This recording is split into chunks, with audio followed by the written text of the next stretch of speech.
नमस्कार, आप देख रहे हैं न्यूज प्लस 21। मैं हूं आपके साथ प्रियांशा लाजरस। आइए एक नजर डालते हैं देश और दुनिया के बाजार पर। न्यूज प्लस 21 का एक्सक्लूसिव बुलेटिन बाजार हलचल में। सरकार विमानन क्षेत्र के नियामकों के मानव संसाधन क्षमता बढ़ाने पर काम कर रही है, बोले सिंधिया। IHCL का 2025 तक 300 होटल का पोर्टफोलियो हासिल करने का लक्ष्य। न्यायालय ने कर्नाटक के 3 जिलों के लिए वार्षिक लौ आयस्क उत्पादन की सीमा बढ़ाई। अडानी समूह ने शेयर आवंटन के लिए सेबी की मंजूरी को आवश्यक बताने की NDTV की दलील खारिज की।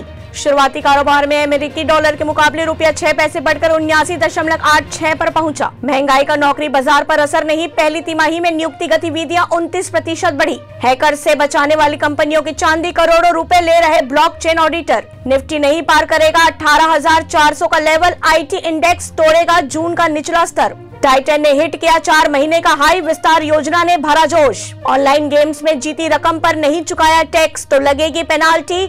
CBDT ने विनर से की अपील। ऐसी तमाम जानकारियों से लगातार अपडेट रहने के लिए देखते रहिए न्यूज प्लस 21, आपके हक की बात।